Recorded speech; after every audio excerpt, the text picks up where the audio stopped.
Assalamualaikum warahmatullahi wabarakatuh.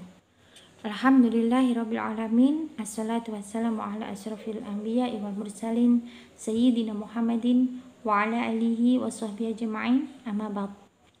Pertama-tama, marilah kita panjatkan puji syukur kehadirat Allah Subhanahu wa taala yang telah memberikan kita rahmat, hidayah, dan karunia yang tak terhingga. Dan tak lupa kita aturkan salawat dan salam kepada junjungan kita Nabi besar Muhammad Sallallahu Alaihi Wasallam, kepada keluarganya, kepada para sahabat, tabi'in dan tabi'at, serta pengikutnya hingga yaumul akhir.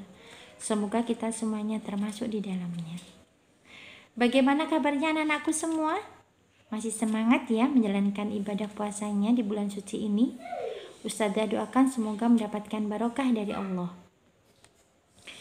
Kita tahu bahwa Ramadan adalah bulannya Al-Quran, di mana Al-Quran diturunkan dan orang Muslim pun berinteraksi dengan Al-Quran lebih. Mereka biasanya memberikan target-target yang lebih ketika mengkhatamkan, tidak hanya satu kali bahkan lebih. Nah, ketika tilawah harus memperhatikan adabnya. Ya, jadi di sini Ustazah akan menjelaskan tentang adab tilawah Al-Quran. Apa saja adab tilawah Al-Quran? Yang pertama adalah suci badan. Yang jelas kita harus mengkondisikan bahwa badan kita itu tidak kotor atau terhindar dari yang namanya najis. Kemudian yang kedua yaitu bersiwak. Ya. Jadi ketika kita tilawah mulut kita baunya harum. Terus yang ketiga, jangan lupa berwudu. Ya, kenapa?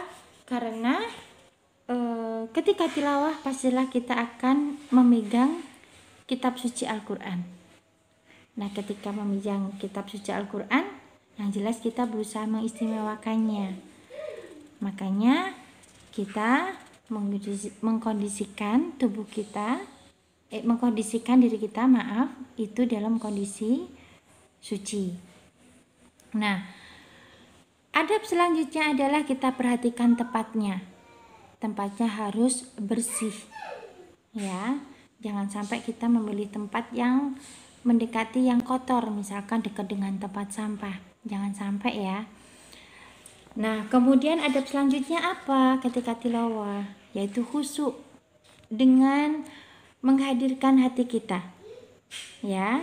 Jadi ketika tilawah kita menghadirkan hati kita, dan dilanjutkan ketika membaca pun harus dalam keadaan tenang dan tentram. Tidak terburu-buru, tergesa-gesa karena ingin memenuhi target. Jadi kita harus benar-benar tenang, tentram. Kemudian adab selanjutnya adalah membaca ta'awudz. A'udzubillahi minasyaitonirrajim. Kita mengucapkan itu supaya apa? Terlindungi dari yang namanya godaan setan. Dan jangan lupa membaca basmalah. Kita kan tahu dari setiap pergantian surat pasti ada bacaan basmalah.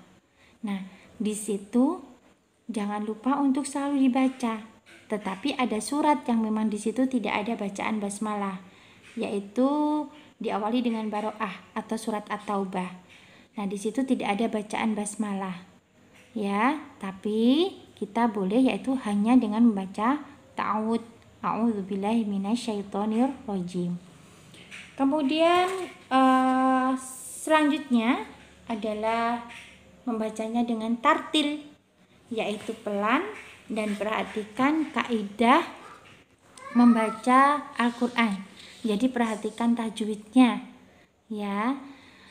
Terus selanjutnya selain tartil, nah di dalam ayat Al-Quran itu ada ayat-ayat tertentu yang dimana kita sujud bila bertemu dengan ayat sajdah. Ada di mana? Ada 11 tempatnya ya. Salah satunya yaitu Al-A'raf ayat 206 ya. Kemudian Ar-Ra'd ayat 105, An-Nahl ayat 50 dan berikutnya. Nanti ada tandanya di situ yang menunjukkan ayat sajdah. Jadi harapannya nanti kalau sudah menunjukkan ayat sajdah itu silahkan bersujud ya, setelah membaca sampai ayat akhirnya bersujud. Terakhir adalah tadabbur. Ya. Tadabbur ini yaitu memikirkan ayat yang dibaca, berusaha secara sistematis untuk memahami ayat Al-Qur'an sehingga dapat melakukan petunjuk Al-Qur'an dalam kehidupan sehari-hari. Nah, itu adalah adab-adab yang perlu kita perhatikan ketika kita sedang bertilawah, ya. Nah, dari sini semoga kita termasuk orang-orang yang mendapatkan hidayah dan taufik dari Allah Subhanahu wa taala yang sudah mengamalkan adab-adab ini. Wallahu a'lam bishawab, ya. Dan ustadzah mohon maaf apabila di kultum ini ada banyak kurangnya, dan apabila ada benarnya, itu semuanya berasal dari Allah Subhanahu wa taala. Ustadzah akhiri, wassalamualaikum warahmatullahi wabarakatuh.